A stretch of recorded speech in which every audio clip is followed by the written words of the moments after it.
From the opinion pages of the Wall Street Journal, this is Free Expression with Jerry Baker. Hello and welcome to Free Expression from the opinion page of the Wall Street Journal. I'm Jerry Baker, editor-at-large of the Journal.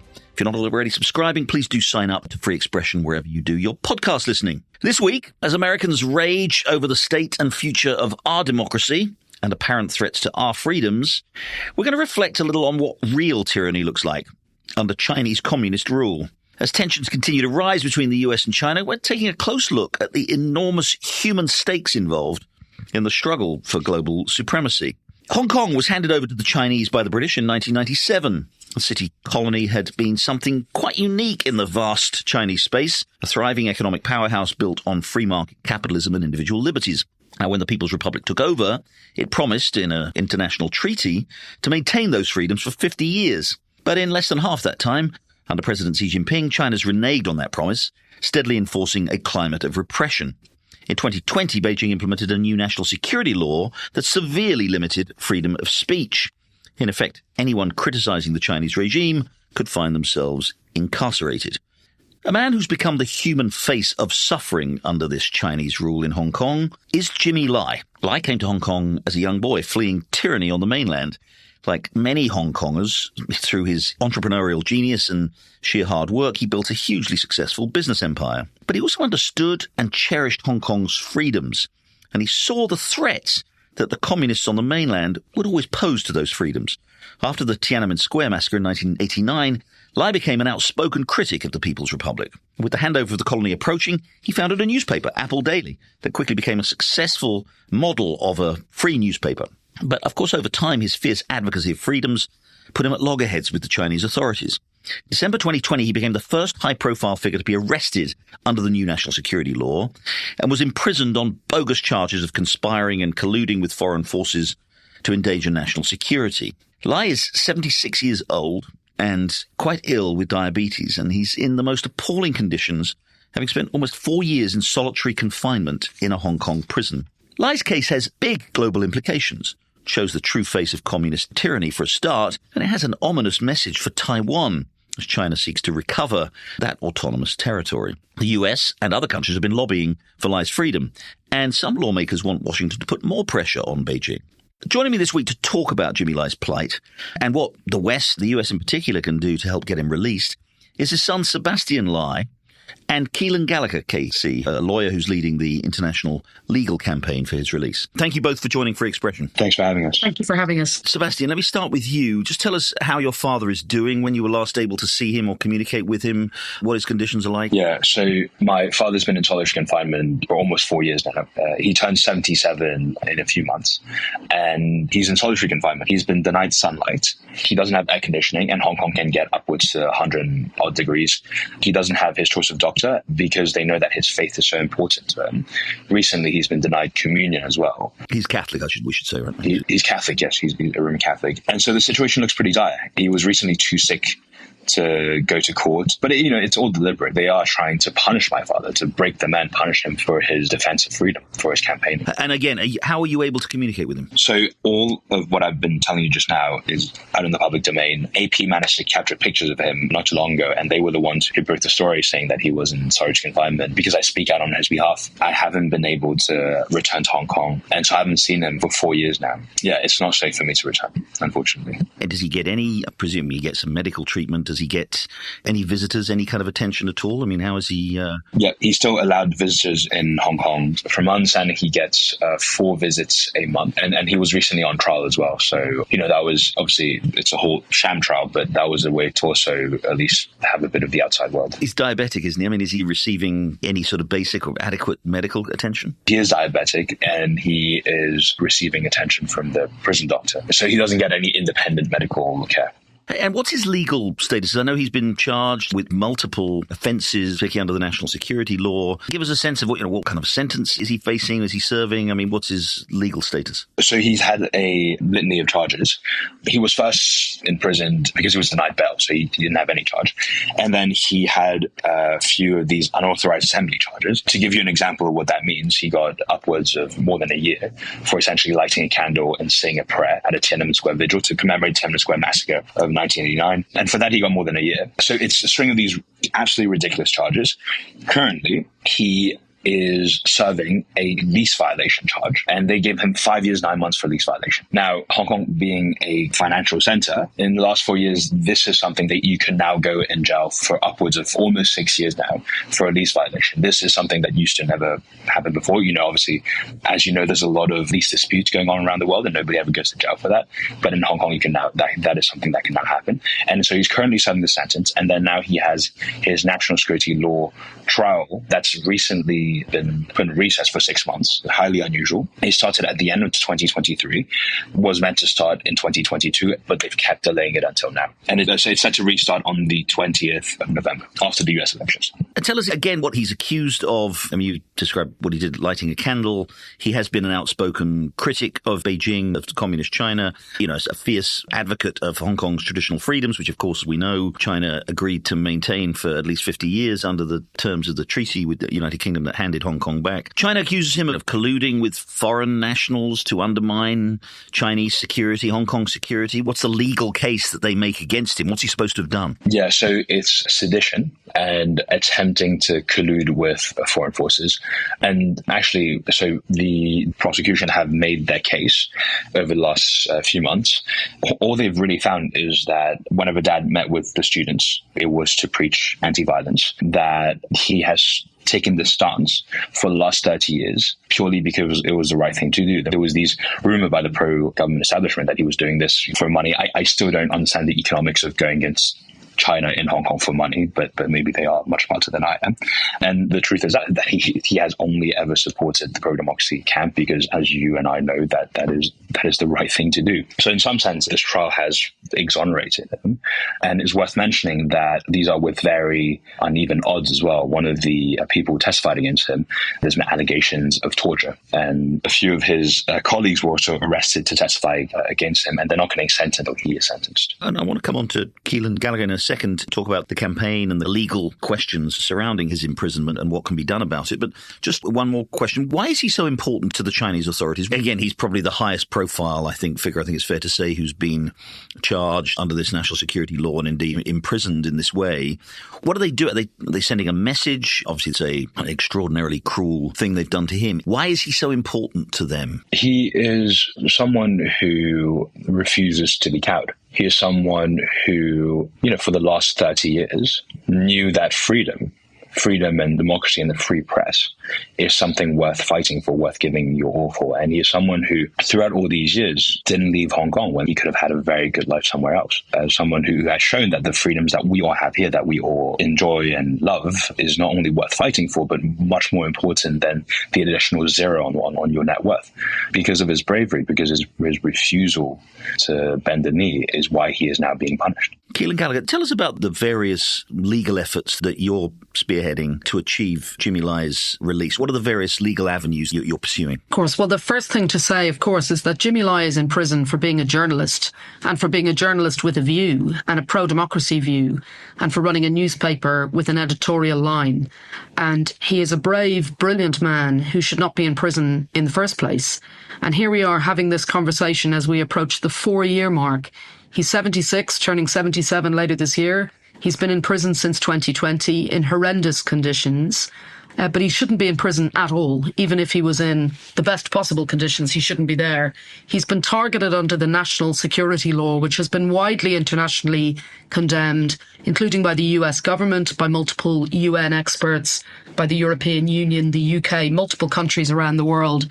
And on the day when the national security law came into effect, many human rights organisations sounded the alarm and said this may be the end of a free press and civil society in Hong Kong. And they were right to sound the alarm, because what we've now seen is the national security law has been weaponised against Jimmy Lai in particular as the most high-profile political prisoner of conscience in Hong Kong. So in terms of what we can do, first of all, we have brought our concerns about his arbitrary and unlawful detention to the expert UN body, the UN Working Group on Arbitrary Detention. We're very grateful to the US government, who yesterday in Geneva at the Human Rights Council supported us before the Working Group on Arbitrary Detention and expressly called for Mr. Lai's release. So that's wonderful to see. But the bottom line is that Mr. Lai is not going to get a fair trial in Hong Kong. He's facing a trial before hand-picked judges by Beijing under a law which the US government, the United Nations and the UK government accept should not exist, the national security law. So the way this case is going to have to get resolved is through political and diplomatic pressure on the Chinese authorities to ensure that they release this man before it's too late. I should say, secondly, in relation to the conditions issues that Sebastian raised, we are very troubled by those issues, and we're in a position now where Jimmy Lai, who is elderly, suffers from diabetes, has had a lack of specialised medical care, and we're in a situation where we're extremely concerned about his physical and mental safety, but also his life. There's very clear evidence about the risk of long-term complications linked to his diabetes due to the failure to properly manage his condition, and there's long-standing concerns about those prison conditions in Hong Kong. For example, the US State Department in 2022 reported concerns regarding the detention of persons in solitary confinement in the two prisons that he's in, and they described prisoners being subjected to 24-hour glaring lighting, excessively hot temperatures, so people are essentially being baked alive in the prison, and the use of degrading conditions as a punishment for those who speak out. So what's happening to Jimmy Lai, it's been well documented that there are these risks happening. Now what's essential is that the international community takes action, and we've called on the UN Special Rapporteur on Torture to take action in his case because of the conditions. You think his conditions are tantamount to torture? Yes, we believe that they amount to torture, inhuman and degrading treatment. So, again, you can follow these international legal routes, filing these cases with various UN bodies. I mean, as you say, ultimately, China's not known for its respect for international laws. We've seen already with what they've done with Hong Kong. So you talk about trying to bring pressure on China. What might make China ultimately release him? What might make them respond to these pleas? Well, look, I've worked in these cases for about 25 years and worked in cases which seem intractable and impossible, against China, Russia, Iran, Saudi Arabia, so big opponents who are powerful. And every single time, the single golden thread that I would highlight every time in terms of what works to bring someone home and secure their release is the hassle factor. So it becoming more hassle for the state that's persecuting the individual to continue persecuting them than to do the opposite. And here we've got to show the Chinese and Hong Kong authorities that it's simply not in their interests to continue persecuting Jimmy Lai in the way that they are. It's undermining their policy aims. They want to present Hong Kong as being a financial centre, a hub, a place where the rule of law is safe. And none of those messages can land, and none of their policy aims can be achieved as long as Jimmy Lai is in prison. And could I say there's some very recent, very powerful examples here in Washington of what can be done, even when you're facing despotic and autocratic regimes. I mean, for example, Evans' release being secured, Vladimir Kara-Murza's release being secured, the incredible multi-state deal that was done in relation to Russia. That's one example. But also, we've seen just very recently a political prisoner, long-term political prisoner, being released from China following efforts by the Biden administration. So we think the time is now. Time is running out for Jimmy Lai. We cannot wait any longer. Otherwise, we're going to see this brave, brilliant man die behind bars for being a journalist. We'll take a short break there. When we come back, I'll have more with Sebastian Lai and Keelan Gallagher talking about the imprisonment of Sebastian's father, Jimmy Lai, in Hong Kong. Stay with us. You're listening to Free Expression with Jerry Baker. Don't forget, you can listen to the latest episode anytime on your smart speaker. Just say, play the Opinion Free Expression podcast. Now, back to Jerry Baker. Welcome back. We're talking about the case of Jimmy Lai, a Hong Kong businessman and campaigner for freedom who is languishing in a Hong Kong prison put there by the Chinese authorities. And we're talking about what the West can do, what the US can do to help secure his release. I'm with Sebastian Lai, Jimmy Lai's son, and Keelan Gallagher, KC, lawyer who's leading the effort to have him released. Sebastian, what do you want the US to do? I know you're in Washington at the moment, and there has been expressions of support for your father. What do you want Washington to do? My end goal is to see my father again, and I would like the US's help to save my father's life. It really is as simple as that. And the US has a lot of moral authority in this sense, right? Because the freedoms that my father is fighting for is freedoms that we all know and love in this country. And that is a lot of power. I think a lot of people don't really realize that in the end of the day, these are the freedoms that make this country great. And so I think the US standing behind my father and putting pressure on the Hong Kong government and the Chinese government to release him is how my father comes back home. When you say pressure, and Keelan mentioned what the administration has been doing, the administration has been raising the case, is there more that can be done, though? I mean, what other levers of diplomatic pressure can the US and indeed other countries bring on China? So as Keelan alluded to, in the end of the day, Hong Kong and China will do what is best for them. And so we are in a situation now where my father has, well, essentially they've taken everything away from him. And what's happening to him now is cruel, because this is a peaceful man who stood up for his beliefs, didn't do it for nefarious reasons, did it purely because he believed it was the right thing to do. Now, Hong Kong's trying to tell the rest of the world that they are open for business, that they want more foreign direct investment, the Hello Hong Kong campaign and whatnot. And they can't do that if they still have someone as symbolic as my father in jail. And countries like the US, like the UK, like any country that stands up for the values that my father represents and is standing up for can put a lot of pressure on Hong Kong and China to tell them that, look, as long as you have people like Jimmy Lai, people like 1,800 political prisoners in prison in Hong Kong, we can't in good conscience send our people that would tell them that it's a safe place to invest. Many of us know Hong Kong very well. I personally have spent a lot of time there. People who've been there, we know what Hong Kong was like under British rule, and then obviously for the first decade or so under Chinese rule after 1997. But it does seem as though the steady tightening of the conditions there, restrictions on freedom, the national security law, we've seen what happened to the protesters. Hong Kong is clearly losing its preeminence, which it had just a decade ago, as a global financial center. Does that concern the Chinese at all, do you think? I mean, again, it's an inevitable result of what the Chinese have been doing, but they do seem to be, to use the phrase that I remember people used to talk about a lot, they are sort of killing the golden goose that Hong Kong used to represent, aren't they? Yeah, exactly. It was a place where a lot of foreign direct investments into China went through Hong Kong. Once you invest into China, you would set up a company in Hong Kong where you had a good idea that, you were protected by the rule of law and whatnot, and then invest to China.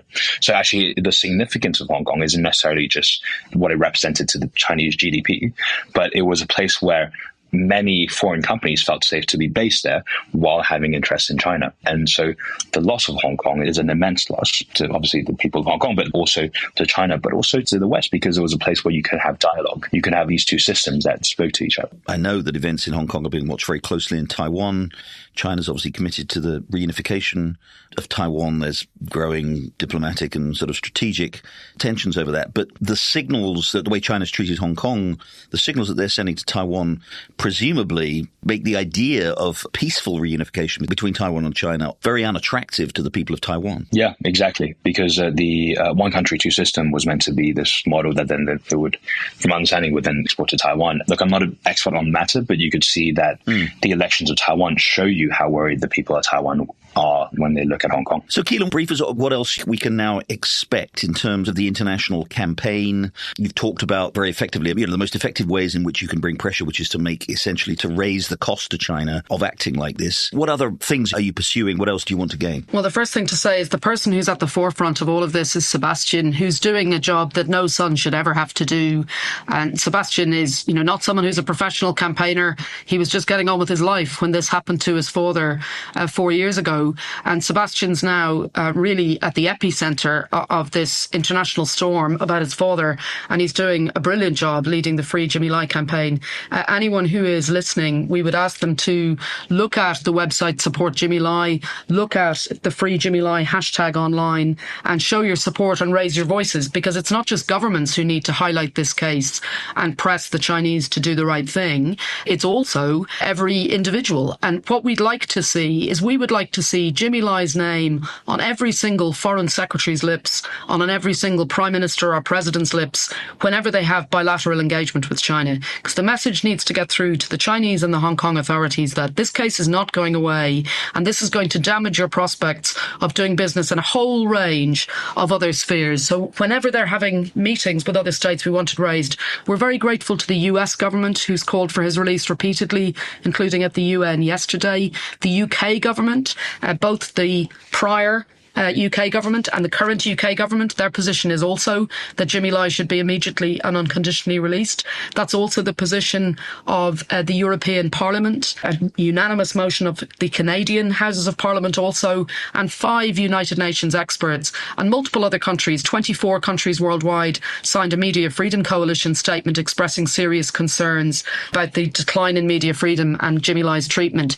So those things are all very powerful and important. What we now need to do is move from the international recognition of the principle that Jimmy Lai should be released to the practice. What's the plan to secure that he is in fact released? Time is marching on. Every single day that he's in prison is a risk to him, a risk to his life, and very damaging to Sebastian and to his family who no longer see their father. Now is the time to move from fine words saying he needs to be released to an actual strategy to secure his release. One of the things that we've done with Russia in particular, when there have been actions by Russia, for example, the murder of people on British soil, targeting individuals in or close to the Russian government has become, and obviously since the invasion of Ukraine, even more of that, has become a tool of this kind of pressure diplomacy, isn't it? I mean, my colleague on the Wall Street Journal editorial page, William McGurn, who knows Jimmy Lai very, very well, has just recently written a column talking about John Lee, Hong Kong's chief executive, who is the man ultimately responsible for the conditions in which, well, not ultimately responsible, but in Hong Kong, responsible for the conditions in which Jimmy Lai finds himself in. Should we be thinking about targeting individuals like that, preventing him from, traveling to the US, to the West or whatever? Or are there kind of financial actions that the US and other countries can take that would really bring pressure to bear on those individuals who are responsible for this? So the short answer is we need to be using all the tools in the toolbox. And I should say, you've mentioned Bill McGurn. Bill McGurn has been such a stalwart supporter of Jimmy Lai and of Sebastian and of all of the family for such a long time. And that was a hugely powerful piece this week. I hope your listeners will read that if they haven't already. We're very grateful for that. But really, at this stage, we need to be thinking about all different forms of leverage. Now, some countries that I deal with in relation to political prisoners, like Russia, for example, or Iran, are quite often very clear and transactional about what they want. They will quite often make clear there's a particular prisoner that they want to swap, or there's a particular sanction that they want to lift, or there's a particular amount of money that they want to be paid, as was the case for my colleague's case of Nazanin Zaghari Ratcliffe in Iran. China is sometimes a little more subtle, but the bottom line is what we need to show them is that it is simply not in their own self-interest to continue behaving in this way. And in order to show them that, we should be considering all possible political and diplomatic tools. And Sebastian, finally, again, just tell us about what you're doing. Again, I know you've been traveling around the world on behalf of your father. So you're in the United States at the moment. Tell us, what kind of a response do you get from people when you talk about his case? It's been incredibly moving, actually. I think most people that I speak to, puppet politicians, journalists, NGOs, you could instantly see whether the person gets it or not. Sometimes it is quite disappointing, and I'm not going to mention who when it does feel like they don't get it. But you can sort of see the news, going on in Hong Kong, and then which, the ministers or judges have gone there, or lords and whatnot. But most people do get it. Most people do get what my father stood for, what he is fighting for, and why it matters that some person in Hong Kong who arrived there as a refugee and built a life for himself, became very successful, why it matters that someone like this tells the world that the freedoms that allowed him to be so successful in Hong Kong, and not just successful in the monetary sense, but also family sense, why these freedoms are worth fighting for and worth defending and can't be sold out. Because once you sell out these freedoms, you sell them out for everybody else. And to be clear, as in a demonstration of exactly what you're describing of your father's bravery in the face of this repression, he could plead guilty, right, to the various charges and presumably get some kind of finite, relatively short, perhaps prison sentence, but he refuses to do so. He could have left at any point, essentially. Yeah, Keelan, is that the situation? He could, if they want him to confess, essentially, and he refuses. Is that right? Well, at the moment, they are just proceeding with the trial. There's no suggestion of them doing anything else. They're also foot-dragging on the trial. It's really important to say that under the national security law, the principle is supposed to be that the trials take place as quickly as possible. And yet Jimmy Lai's been waiting in a baking hot and unacceptable prison cell for almost 4 years. This trial is still dragging on.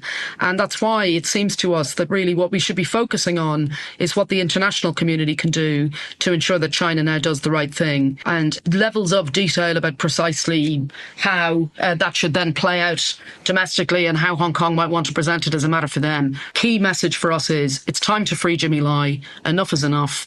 4 years is far, far too long. He shouldn't be in prison for a day or an hour or a minute longer. Keelan Gallagher, thank you very much for your work on this, and thank you for joining us. And Sebastian Lai, thank you so much for being here. Our thoughts and prayers are very much with you and with your father and your family, and we all hope that your campaign to have him released is successful as soon as possible. Thank you both for joining us. Thank you so much. Thank you. Well, that's it for this week's episode. Thank you very much indeed again for listening. I'll be back again next week with another episode of Free Expression. In the meantime, have a great week and goodbye.